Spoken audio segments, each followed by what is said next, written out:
Okay. All right. So today is Tuesday, November 27th, and I am here with Meredith Gould, who, from what I've read, and I've seen a number of descriptions of what you do, and it sounds like you do an awful lot of work, but you're a sociologist, spiritual seeker, writer, digital communications, and mixed media mosaic artist, and an author of over 11 books. That's and more. So what I'd like to ask you is just what else would you like to tell us about yourself before we start talking? Wow. Well, I just moved to Albuquerque, which, no kidding, it's the land of enchantment for sure. And one person says it's really the land of entrapment. I mean, you never want to leave once you get here. And when I was preparing to move, I went up on, I think I posted to Facebook or Twitter or one of the social medias, like, oh, look at me. I'm fulfilling a stereotype. Aging woman artist moves to the Southwest, moves to New Mexico. And I have to buy gauze, grow my hair down to my butt, something like that. But I was born in New York City and raised in northern New Jersey, and have lived on the East Coast my entire life. I lived in Princeton, New Jersey, actually for 30 years, with 2 years off in there during the ashram years, to live in Lenox, Massachusetts. Okay. And then lived in Baltimore for about 7 years, and moved from Baltimore. But I strictly East Coast, no interest in the Southwest. Visited here maybe 15, 20 years ago, thought Albuquerque was a little sketchy, which actually it was then, and not interested. And very long story, I'll cut it short. Let's just say I was visiting my spouse, who had a gig here, and the deal was live wherever you want. I'm not moving. There were things called planes, trains, and automobiles. And before I left, I did my big drama thing. And people who follow me on social media know that I'm like #drama, for fun. I have a lot of fun with that stuff. And so I left saying, well, unless I fall completely in love with Albuquerque, which is absolutely so not going to happen. See you next week. I arrived on a Tuesday. By Saturday night, I had contacted a realtor. By Sunday morning, the first house I saw was, I walked in and said, this is my new home, to myself. I didn't want to freak out the realtor too much. And by 8:30 that night, had put in an offer and had it accepted. Went back to Baltimore, put my townhouse on the market, our townhouse on the market. It sold in 2 days without even going to an open house. I saw that. That's amazing. Yeah. Now the nightmare was the actual move, which took 80 days for me to get my stuff. And, I did do a little bit of time in law school before I figured out that was way too boring. So I stopped. But I know enough to be dangerous. I know enough to be pro se. So I'm kind of going after them once I rebuild my immune system. So here I am, and I did not think I was capable of feeling this level of love for a place and its people, and it's extraordinary. So it coincides with the art and the revival and the renewal of my artwork. I started out as an artist. That's my next question. Yeah. Well, my mother, as it turns out, was an art student at UNM in the 30s. And New Mexico. University of New Mexico. Okay. So I grew up with, she and my father were also from Brooklyn, Flatbush, Brooklyn. And so I grew up with this weird mix of, are we Jews? Are we Catholic? Are we Italian? My mother would make brujol from scratch. I mean, we're not Navajo, are we? Because she had, she'd make tortillas by hand. I mean, and we'd have for snacks jalapeno. It's crazy. But my mother, because she was an art major and she never finished college, went on to do other things, writing, editing. you know, it's kind of in the gene pool. Put me into art lessons, art classes when I was about probably 9 or 10, and started out with very heavy duty medium oils. I mean, who gives a 10-year-old, 9 or 10-year-old oil painting classes? My mother. Anyway, I was not allowed to have any paint by number things. I was not allowed to have coloring books. Wow. Too restrictive. Cheating. Okay. My grandmother was also an artist. She was an interior decorator, but not houses. I mean, she was doing amazing installations in commercial spaces in the 50s as a woman, in the 40s and the 50s as a woman. So there's this whole, and my grandfather on my mother's side designed jewelry display cases. So I grew up with all this artwork, the craft of creating things, plus all the writing and the, you know, all that stuff. So I started out very early. So I was showing in children's art shows. You know, we're talking about, before we started recording, juries. I mean, juried children's art shows. I mean, who juries children? That's so not fair. But we're talking about the 60s, the late 50s, Wow. the 60s. I didn't know there was such a thing as Yeah. juried children's art shows. Oh my God. Juried children's art shows. So I started doing that when I was in certainly junior high, maybe grade school. I don't remember grade school that much. It's the human capacity to forget pain, but you know, certainly junior high and high school. So all through high school, I juried into classes for.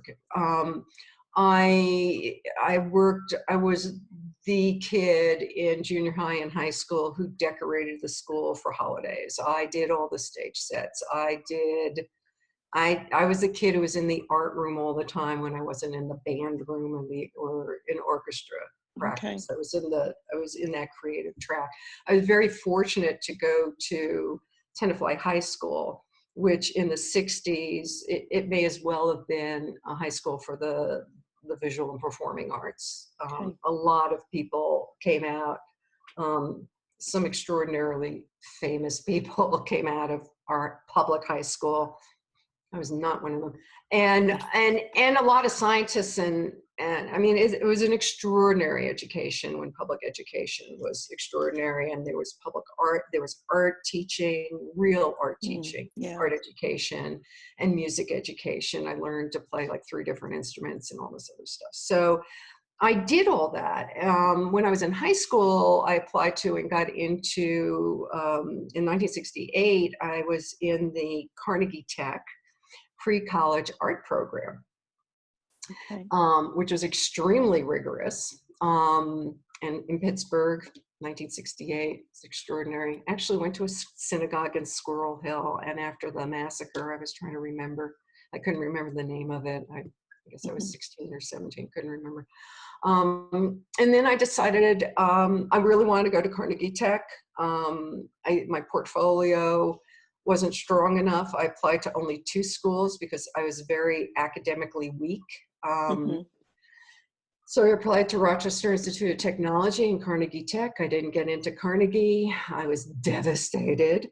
I got a summer job. One of my friends in high school, her father did all the scenic design for the Metropolitan Opera Company. And he mentored me. He also told me to forget about scenic design because they didn't let women in United Scenic Artists. But he got me my first job out of high school that summer, and I was working in a sweatshop actually on 21st Street doing in-store displays. And that was it. I was making as much money. I mean, this is 1969. I'm taking home $85 a week. I'm making as much money as graduates from FIT, and I tell my parents, I'm not going to college. You can imagine the response of my Jewish parents are like, you're going to college, you know. Basically, you know, kidnap me, strap me in the car, make me go to college. And I was an art major at RIT, which was, again, at the time, known for photography, the best photography school in the world. Everything was subsidized by Kodak. Mm-hmm. All the chemicals, everything was paid for by Kodak. It was also one of the two printing schools. It had an amazing typography program, and I learned typography Mm-hmm. in the printing school. What was then called the printing school.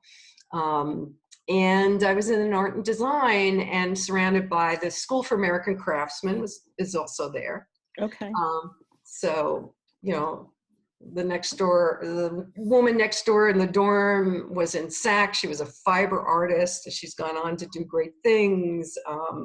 Wendell Castle was teaching there, who was a furniture designer at the time. And it was a glorious place to be, but it was also 1969. So when we bombed Cambodia, when they bombed Cambodia, our country, who had apparently never seen Guernica, which is weird because my mother, by the age of 12, you could blindfold me, put me on the front steps of the Museum of Art, the Met, Mm-hmm. or the Modern, and say, go find. And I could feel my way through it because my mother took me there every 2 seconds.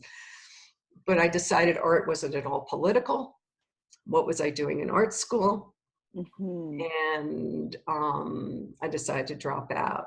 The other component was I was in a drawing class, and the teacher was talking about, we were supposed to be drawing the HVAC equipment on the roof. And part of his patter was, about seeing, about what are you seeing?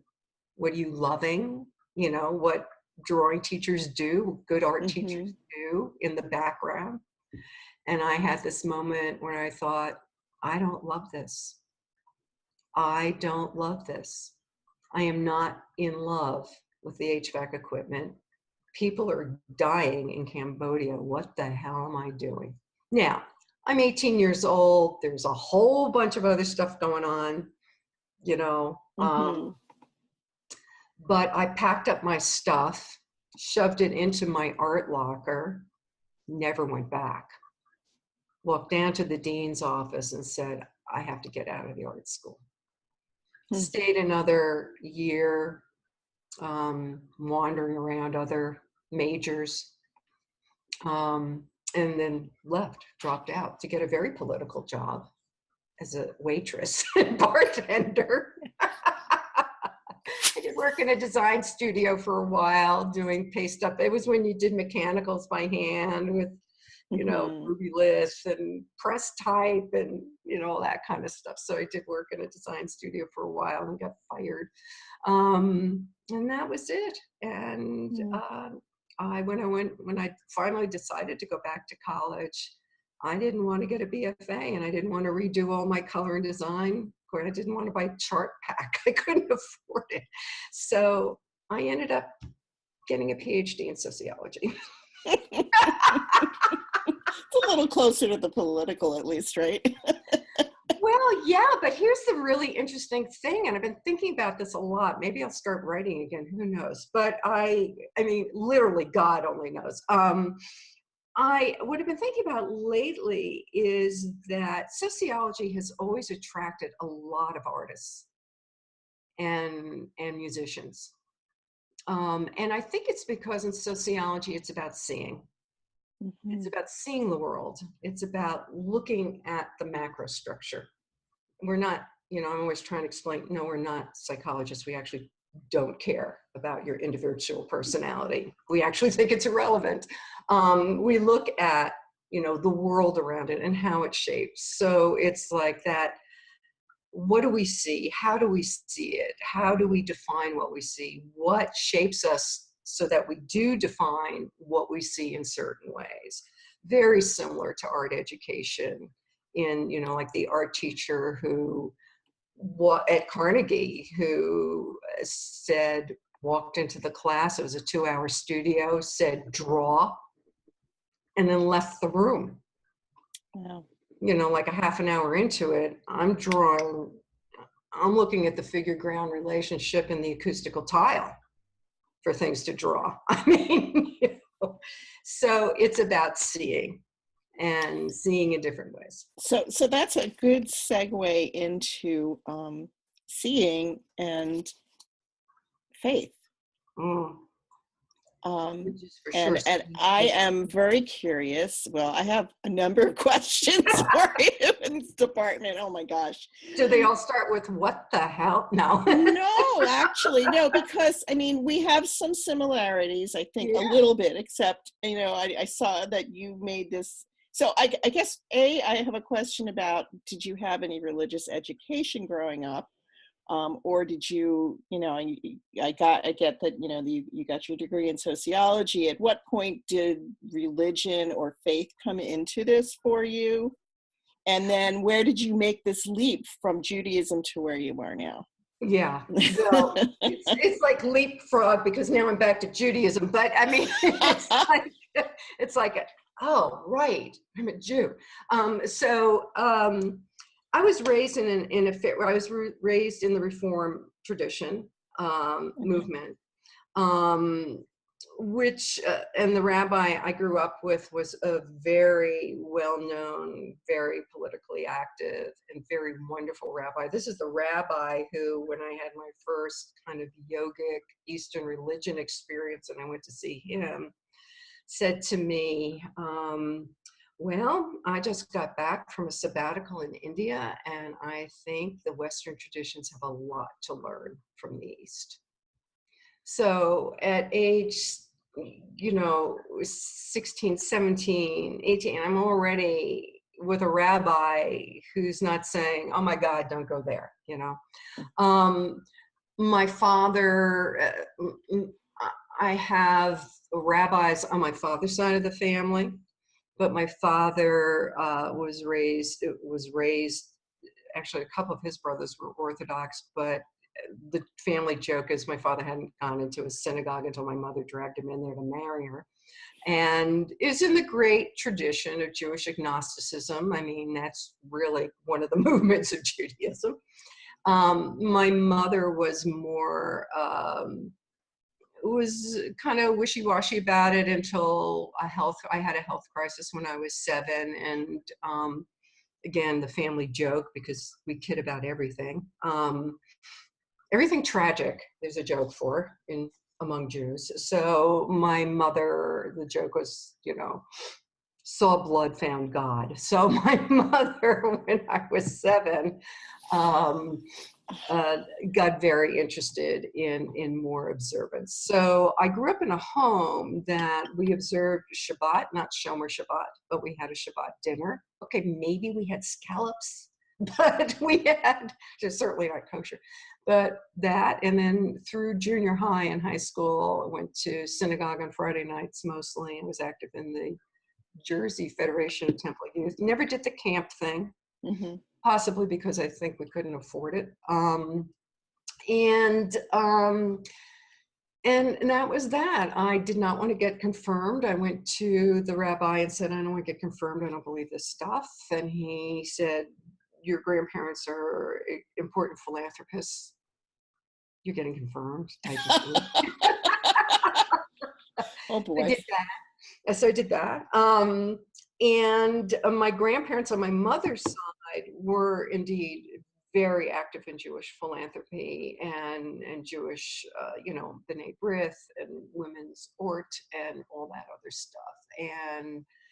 And that was, and my mother's family was already about 3 or 4 generations in this country, whereas my father's family escaped pogroms in some town that no longer exists, somewhere near Russia that no longer exists. So it was a mashup of social class. It was a mashup of understanding what Judaism was. My mother then became a Judaica editor. And so we had, I grew up with the, Sonachina Chumash, volumes of this thing, and it was just part of my life. So I was very aware of being Jewish. And then also when Martin Luther King Jr. was assassinated, the anti-Semitism in the town I grew up in kind of burst to the surface. And there really was a lot of anti-Semitism when I was growing up. I was called a kike. There was an anti-Semitic country club on the next block. My mother used to say, and there was also a convent, there was a Franciscan sisters convent up the block. And my mother used to say, knock it off, or else I'm going to send you to the convent up the block, or the Nazis across on the other block will get you. It was like, I know.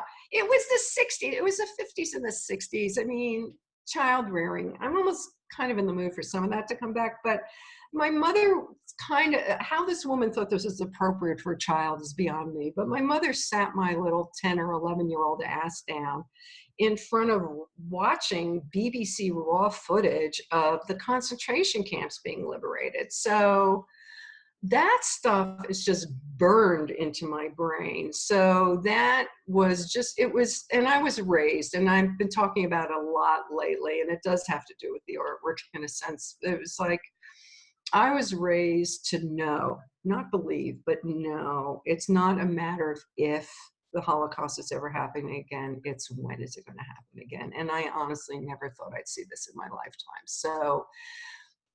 So that's the end of the story in the back. Now I'm back to what I'm saying to people, forget Jewish, Jew. I mean, there's nothing ish about it these days. Mm-hmm. But in the middle of all that was atheism, agnostic atheism stuff during college.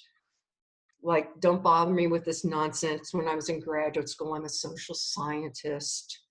My life goes on, life happens. I've been blessed, and I mean that quite literally. I've been blessed with some remarkably awful health issues over the years, and every single one of them has been an opportunity for me to be touched by the divine.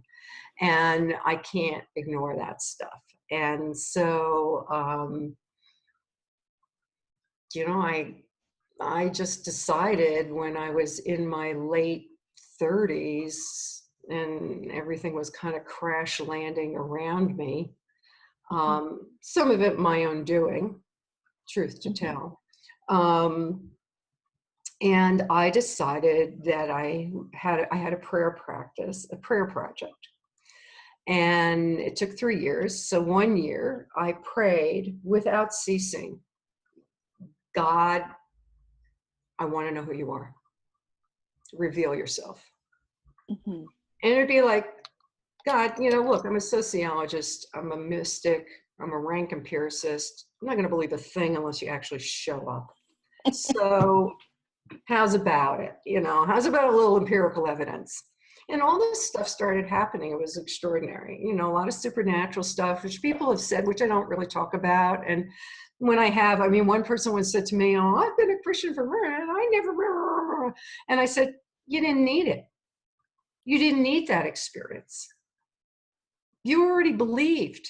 Mm-hmm. So I had stuff like Jesus visitations. I had some really spooky, fabulous stuff happening. And at one point when I was at Kripalu, I remember sitting there thinking, oh my God. I'm Jewish, I'm a feminist, I have a PhD in sociology, I'm at a yoga-based retreat center. Jesus just visited me. I'm so screwed.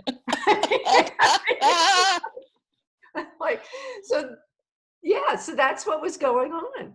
And then, so it's crazy. And then I had my Catholic years. Because So you made that leap. So when Jesus visited you and you made that leap. Not immediately. So the first prayer was, I just want to know who you are. And then the second prayer was, what the hell am I supposed to be doing? The great question. So what am I supposed to be doing with my life? And then I got that answer. And then after I got that answer, I was like, okay, so God, here's the thing.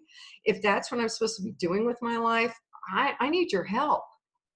I need your support. I don't know how I'm going to do this, type of thing. And it was around creativity. At that point, it was about writing, and now it's about going back to the art, reclaiming the art. But it was really interesting. So with the Jesus thing, I got heavy duty evangelized by a friend of mine who was a lapsed Catholic and born again Christian. We had been in an ad agency together.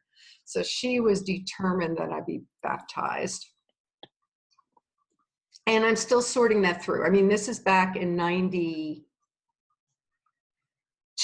maybe 94, full immersion, none of this drippy, scallop shell thing, like we're talking full immersion. And I am still sorting through what that was about. I mean, psychospiritually, I'm sorting it through. Intellectually, I'm sorting it through. There's part of me, I'm just sorting it through. On a bad day, I think I feel that I was so vulnerable. I got horribly manipulated by this woman. That's on a bad day. On a good day, I see it all as a journey in the grace of God. Just the absolute grace of God, because at this point in my life, I'm 67, I'll be 68 in March. At this point in my life, I have had like full immersion in so many religious traditions and so many spiritual traditions and spiritual practices that if I had said, God, I'm going to go to I think I'll go to college and be a religion major, I would not have had the same depth of experience and knowledge that I've received during this journey. So I choose gratitude. When I start feeling angry or upset, I choose curiosity. One of my books is Desperately Seeking Spirituality, where I talk about practices of being. And one of my primary practices of being is curiosity. It's my default practice whenever I feel angry or upset or whatever. I'm like, okay, what's going on? Which is very sociological, actually. So so that's that. I chose Roman Catholicism. I did the Protestant tour. No way was I going to be a Quaker, because obviously you can't shut me up. But Mennonites. You can't shut a lot of Quakers up either. Yeah. So I'm learning. I have some. I was very interested in Mennonites, but I'm like, I have no problem slapping someone if they're irritating me. I'm like, not nonviolence. Do you know my people? Come on.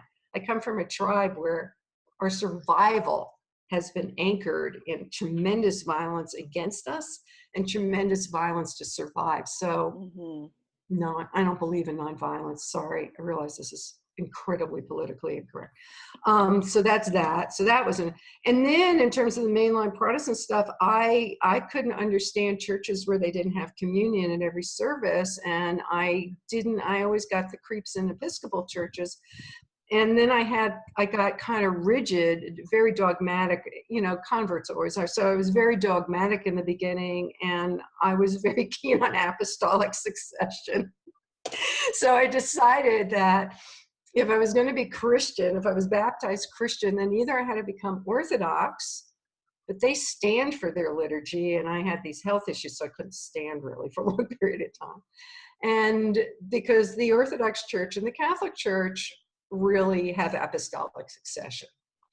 And this is like a theological argument I have for fun with my Protestant theologian friends. So it's hilarious. So I ended up Catholic, which is very Jewish. I mean, the structure of the liturgy is very Jewish. I wrote a book, Doubleday published a book of mine called The Catholic Home.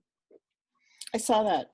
Yeah, which I had to go back and look at stuff I've published and say, can I still stand by this stuff? And I can, because I realized that even at the height or depth, depending on your perspective, at the height of my Catholicism, and I was heavy duty, I was in liturgical ministry, I was in music ministry, I worked at a parish, all this stuff, full immersion, that's me. Every single one of my books, and a lot of my blog, when I was blogging actively, I would say, I have a multiple spirituality disorder. I do all of it. I'm a Jew by identity, a Christian by faith, and a yogini by practice. And that, I say that in the introduction of The Catholic Home. Today, I would say I'm still a Jew by identity. I'm a Jew by faith and belief. And my spiritual practices are a mashup of everything I've learned from Eastern and Western traditions. Sometimes I'm doing it's all yoga, by the way. It's all yoga, either on or off the mat. So yoga, but my primary spiritual practice right now is doing artwork. But so that's that. So the election had a major impact on me, as it did I'm in a conversation with a very dear friend of mine I've known for 30 years, who was heavy duty, born again type, also raised Jewish, sort of, who's now part of a minyan, learning Hebrew. And early on, he and I started talking, saying, oh my God. And Charlottesville is the thing that flipped him. Yeah. But, I had to come to grips with core identity and what that means in the world, and what that means for me in the world. And then, what do I really believe? What do I believe? And what am I called to do? And in Judaism, why it's like, oh yeah. And I used to say, even as a Christian, I would say, look, I'm actually, think of me as a first century follower of Jesus of Nazareth, not Jesus the Christ, but Jesus of Nazareth, with better hygiene. I mean, that's really what's going on. I'm a first century Jew. And I say, it all went bad during the Council of Jerusalem, and I blame St. Paul for everything, because had none of that stuff happened, the Christians today would just be yet another movement or sect within Judaism, and we'd fight nice like we do now. I mean, among Jews, but that's that. But that's another conversation. It's a whole other conversation. And I'll tell you, Sadelle, my whole career for 20 years has been working with churches, in and around churches. And I had to do some major inquiry, and contemplation and all that, to say, am I willing to let go of an entire career? And it was like coming out. I mean, that's another conversation, a list of things I've come out about. But, that whole, having to go to clergy I've worked with, bishop, and say, I need to tell you that I'm returning to self. I'm returning to being a Jew. And somebody said to me, are you going to make Aliyah? You know what that is, like, move to Israel. You're going to go to Israel, making Aliyah. Okay. I said, no, I'm busy making Aliyah to self. I have to, turn to Shuv. I have to turn to self. And what I love about Judaism is, first of all, you don't have to believe in God. Second of all, you don't have to believe in anything. But what you have to know at the core of your being, that the only reason you're here is to make the place better. And if you haven't done that by the time you drop dead, get cracking. So, that's simple. It's hard. Simple, but not easy.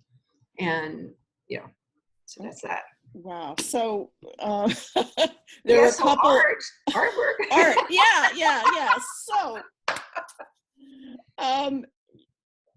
I'm trying to think about which of these art questions I want to ask first. And you're my art Sherpa, so you figure it out.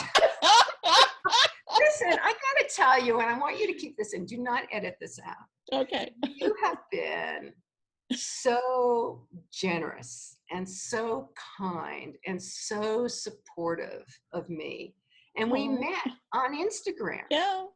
And which is why I love social media, and why I want to basically bitch slap people who diss it. But we meet people, we find each other, we're able to communicate, and all this other stuff. And you were and are one of my art teachers.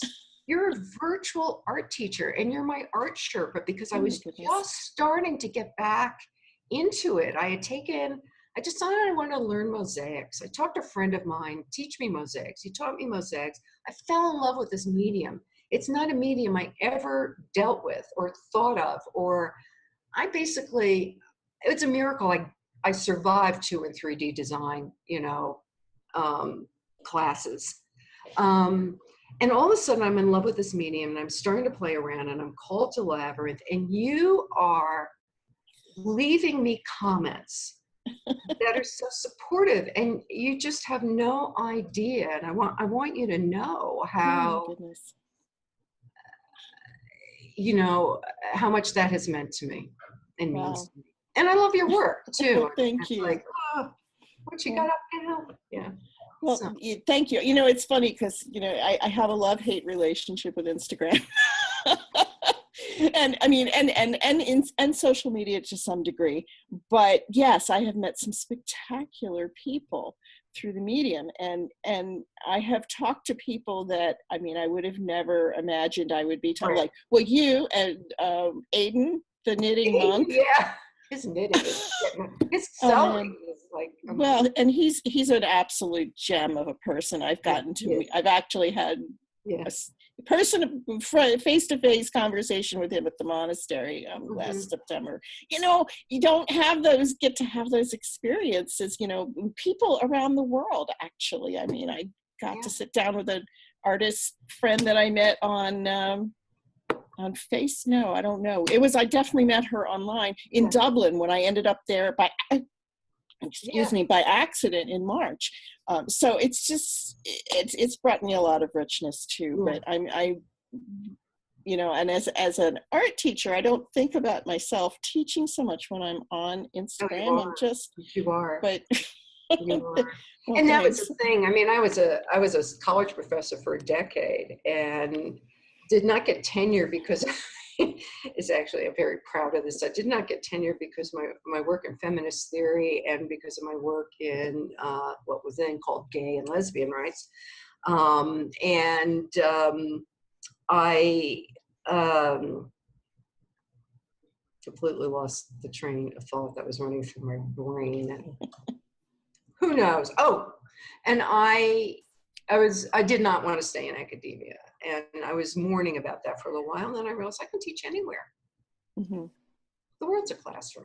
Social media is a big classroom. It is. Yeah. All right. Art question. Art questions, right. So, before I ask you, you kind of answered the question about the mosaics that I was going to answer. So, ask you. We talked, and I saw you had an interest in this particular question about, like, was there a specific time or place? And I don't know if you touched on this, that you realized that your artwork was really connected to spirit, and and if so, can you name what was going on for you? Yeah, I think there was a halo effect from the writing. I think the writing, and I write nonfiction, so it's very grounded in reality as researched and defined by me. I mean, I don't even understand fiction. I really don't, how to write it. So I write nonfiction, and I've always been clear that was one of my prayers. What am I supposed to be doing? And the answer was right.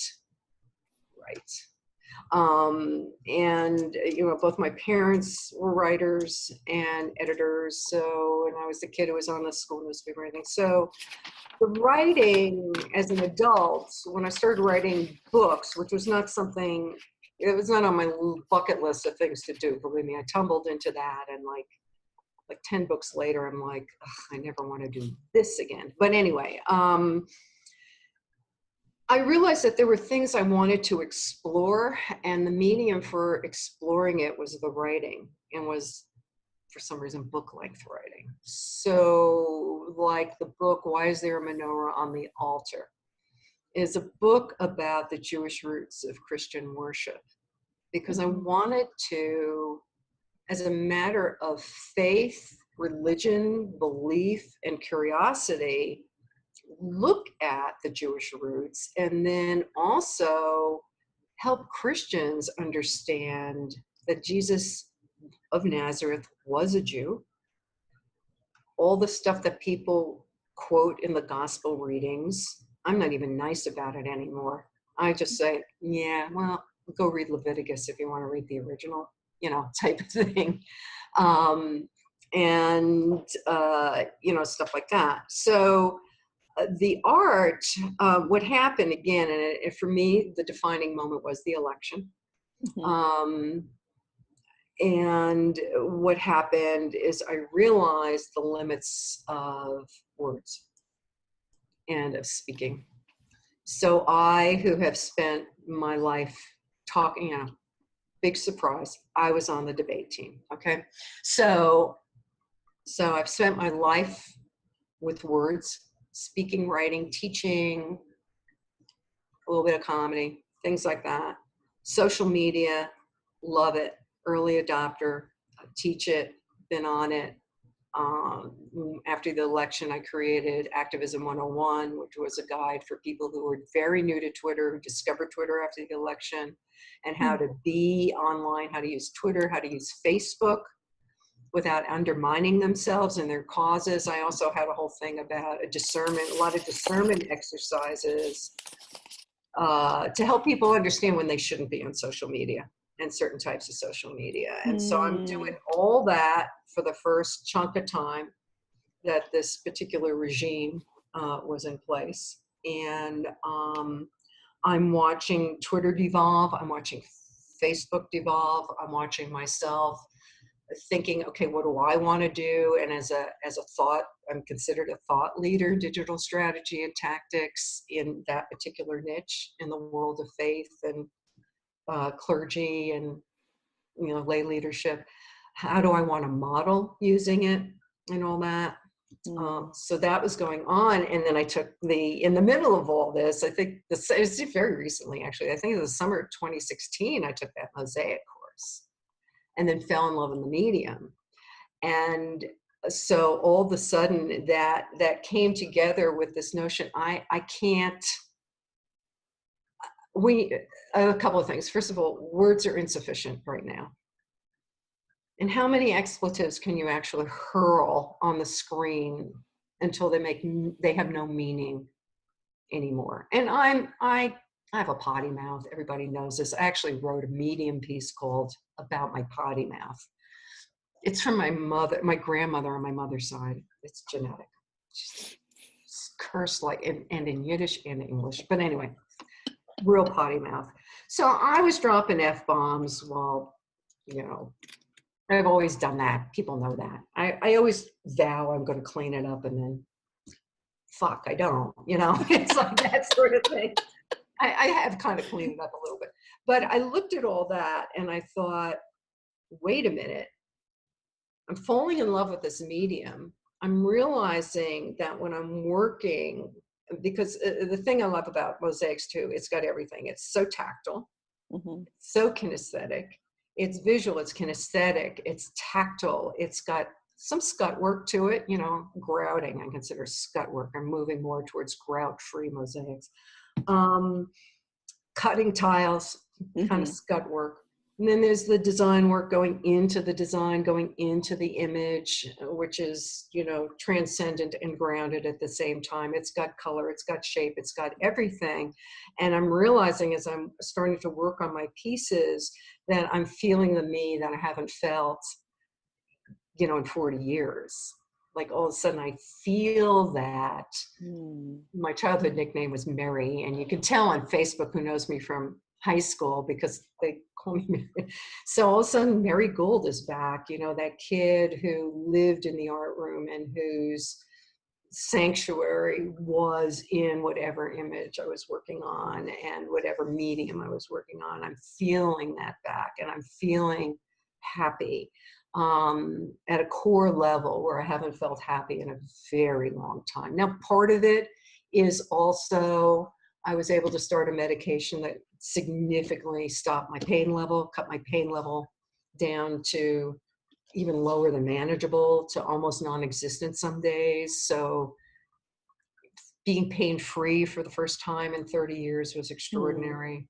And then just being with color, being with shape, being with stuff, playing with mud, which is grouting. I was feeling happier and happier. And so that's going on. At the same time, I'm realizing all this stuff about art and what the hell was I thinking? It's not political. And all of a sudden I start rearranging. I use TweetDeck to organize Twitter. All of a sudden I start rearranging everything. I start looking at what other artists are doing online, you know, broadly visual artists, but also, you know, poets and musicians and all that. And then Instagram was a big transformational thing for me because I was never particularly into photography. My father was an excellent amateur photographer. We actually had a dark room in our house at one point. But I always thought photography was cheating because I drew. You know, I was a pen and ink artist, an illustrator. So I thought photography is cheating. You've got the mediating thing of the camera. Right. You're not really doing art, you know. And then when Instagram came along, I went, oh my God, I love this, because that restored me to seeing. That restored my visual sensibility and my visual sensitivity. So actually, Instagram was my gateway drug back to being an artist. And all that happening, and then I realized, as much as I love to talk, obviously, I need to shut up and create images and contribute to beauty and contribute to images that for myself, because it's my spiritual life, but also, and you know this because you're a labyrinth person, it's an image I never get bored with. I've been involved with the labyrinth for decades. That was my next question. Yeah, yeah. See, we've got Vulcan mind meld. But you know, I didn't. You know, it wasn't like, oh, let's see, what's a spiritual image I can use and draw.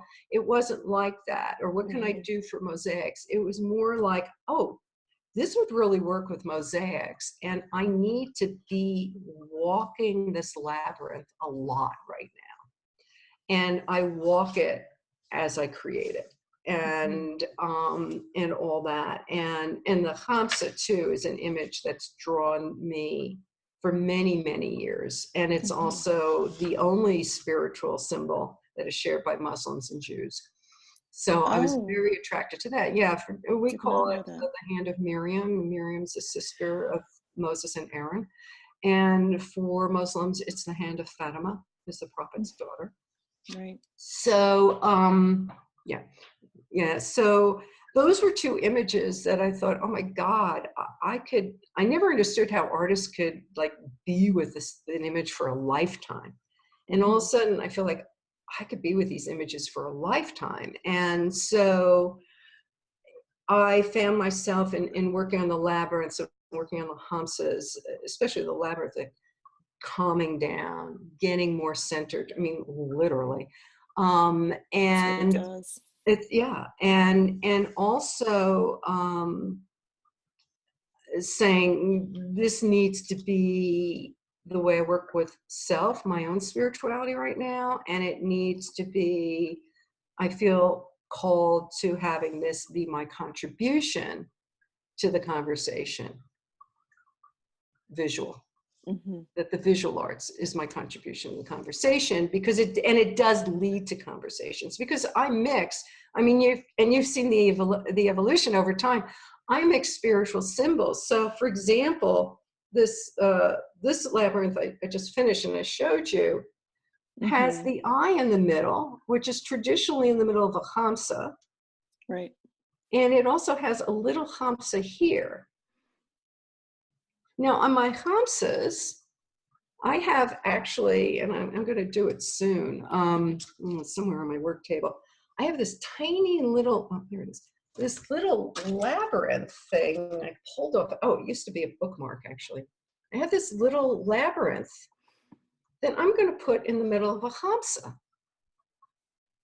So I'm always mixing this stuff up to the point where people are like, well, which spiritual tradition is this from? I go, all the traditions. It's like, what would you like it to be? And now that I'm in New Mexico, somebody said to me, a friend sent me a note saying, boy, is your color palette changing. now that you've moved to New Mexico and now that you're in Albuquerque. I said, I know, pick colors that were so important to me. I can't even tolerate anymore. And so I am moving into, who knew the jewel tones would come back into my life? But I'm like, you know, I'm working on something in yellow now.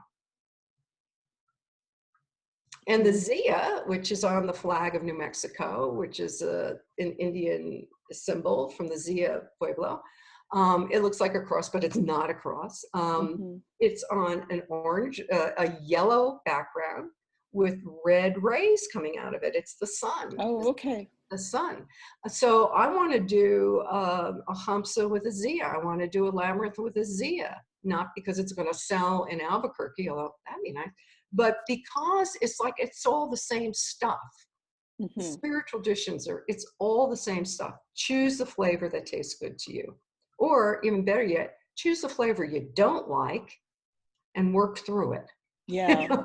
It's a really good point. It's interesting. Actually, I have to point you. I don't know how long ago I posted it, but I did a Hamsa with a labyrinth in it. I saw that. Like a few years ago now. Yeah, and then you reposted it, didn't you? Okay, probably. Yeah. I think you reposted it to Instagram. Yeah. But yeah, so mixing those symbols up and then using things like, and I'm very limited in them because I want to stay with the images. So for example, I also use dragonflies. I have I'm using dragonflies a lot. This has a dragonfly in it. Oh my gosh, that's gorgeous. Yeah, wow. And I put these in bulk actually.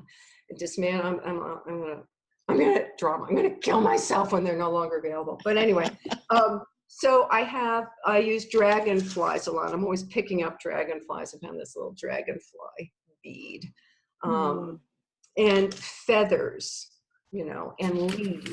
So I'm working with symbols that have spiritual meaning in across traditions. And a limited number of them so that I personally can get the spiritual benefit out of it. So when I started, I wasn't even about selling art. I mean, I didn't care. But it's funny, it's like books. Like I've also been a book midwife, manuscript midwife, and worked with people who want to write books, and they'll say, my first question is, why do you want to write? Why do you want to write a book? Well, I want to make money. And then I laugh hysterically, derisively, and say, well, that's not going to happen. So what's your next reason? And then or I'll work with someone who says, look, I just want you to look at my writing and give me some coaching. I have no interest in publishing. And I recently worked with someone whose stuff was phenomenal. Oh, I don't want to publish. I'm not interested in publishing. Within 2 months, I got to get an agent. I got to get a, so it's this crazy ego trajectory thing. So but I started out like, I don't care if they sell or not, but then people would say to me, are those for sale? Right. And I thought, what the heck? Sure. So now what happens is, because I post work in progress, I've had people contact me on the, direct message on Instagram saying, is that still available? Or have you sold that yet? Or I want that. And one woman recently contacted me on one, and I actually love the one she got. I fall in love with these pieces, which is nice. That's my problem. I know, it's like a fall in love. I mean, is it going to have a good, I said to one person in the gallery on Saturday, I said, well, we're going to have to do, for a friend of mine who sold the painting, he says, we're going to have to do a home visit to make sure this is the right place for this painting. It's like placing a pet. But so this woman contacted me and said, I want that one. I said, it's not even finished yet. And stuff changes as I'm working, because I don't work with a template. I mean, I chart out the labyrinth, so it works. But otherwise, I'm like, sometimes I wake up in the morning and dig out mosaic tiles, but I said, would you like to wait until it's finished? Because I move stuff around. You may not like it. No, I want it. I know I'm going to like it. I want it. Okay. And then I ask people to take pictures of where they've hung it so I can see it in context. and see what they're doing with it. One person wrote to me and said that, and the labyrinths are, I heavily glaze the grout. Okay. So it's, you know, you can use it as a finger labyrinth. And somebody wrote to me and said she's using it as a finger labyrinth. So I do, I grind the edges. If I use glass, I grind the edges so they're very smooth. And the tiles are wonderful. The tactile on the tiles are great because I use a lot of iridescent and they feel great. And then I heavy duty glaze the path. So you actually could use it as finger labyrinth if you want. Yeah, it sounds absolutely gorgeous. I've wondered, you know, what those would be like. I make finger labyrinths from time to time. Yeah. But I have kind of a love-hate relationship with just the idea of selling my art, and I think part of that is because I fall in love. You know, I don't want to let my stuff go. But the other part is a lot of my work is also really tiny. I know.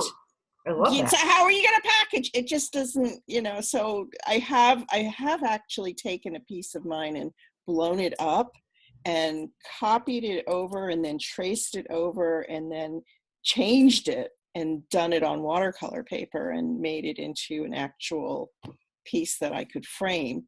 And I might do that from time to time, but I'm not oriented, you know, I'm mostly what I do is because I love to teach. But the connection to the spirit is what, you know, and this is driving why I want to do these interviews, is that, you know, I feel it in my bones. I feel it in my heart. I feel it in my soul when I'm creating. And, you know, sometimes it's not like, for me, it's not an intentional prayer where I sit down and pray and start working. It just comes, and I feel like I'm in a conversation with God. Oh yeah. When I'm working. But that's kind of driving it, and it's also, I think, driving my teaching. I feel like, Meredith, we could probably talk forever, for days and days and days, but I am going to have to wrap this interview up here. And I thank you so much for, you know, giving me your time. And but to wrap up, I want to ask you to share with folks where they can find your work and where they can find your books and all those wonderful things. So, you know, I will put them in the notes below. Yeah, but do tell. I am the easiest person on the planet to find. There's this thing called Google. Yeah. You put in Meredith, Meredith Gould, and then everything pops up. I decided early on that if I couldn't say it in public, I wouldn't post it. So all my stuff is public. In terms of my books, if you go to Amazon, I do have an Amazon authors page. If you go to Meditative Mosaics, that's where I have all my mosaic work. And I'm starting to do commissions, which is very fun. So people come and say, could you make one just for me? I said, I'd love to. Let's have a conversation. But on meditativemosaics.com, I also have a link to the author page on the site I used to use for digital strategy consulting. I don't know that I'm actually going to be doing that anymore. But yeah, so that's easy enough to find. I'm also on Instagram. I use the handle the Meredith Gould because some poseur already took Meredith Gould. So it's not me being obnoxious. It's me having to be the Meredith Gould. So I'm on Instagram. That's where you find me. The books, I would say, there are a couple of books I would love people to look into. For people who are interested in the connections between Christianity and Judaism, definitely Why Is There Menorah on the Altar? For people who have no interest in any of the formal religions, but are really on a spiritual journey and working on spiritual life, desperately seeking spirituality, A Field Guide to Practice, I think would be a good book. It also has exercises in it. And then the other great love in my life, 12-Step Recovery, the book with Hazelden called Staying Sober, Working a 12-Step Program of Recovery. And you absolutely have to put in my name, because for some reason they published 2 books with the same title. Okay. I know. Yeah. And that book has been around for a really long time, and is still pretty solid. So, and I mention that specifically because there are so many people in the world of art and in the spiritual life who are either in recovery or desperately need to be. And especially I've noticed for artists, and I have the story myself, it's a whole other interview where I have this whole thing like, oh my God, to have good artwork, to be a good writer, to be a good artist, I have to be miserable, depressed, drunk, and stoned. And that's just a lie. My best work in terms of my writing, and I believe my ability to come back to artwork, is because I decided to get my ass into recovery 24 years ago. I could not be doing the work I do today. I'd actually be dead, but I would not be able to do the work today if I hadn't been doing the spiritual work that 12-Step Recovery calls us to do. And it's not for everyone. I get it. But I say to people, give it a fair chance. So the Staying Sober book, I think, is good for people who especially like to trash talk 12-Step Recovery, because it's funny. Yeah, I know. Yeah. Well, I totally would love to do another interview another time, or just but thank you again so much, and thanks for continued online. Yes.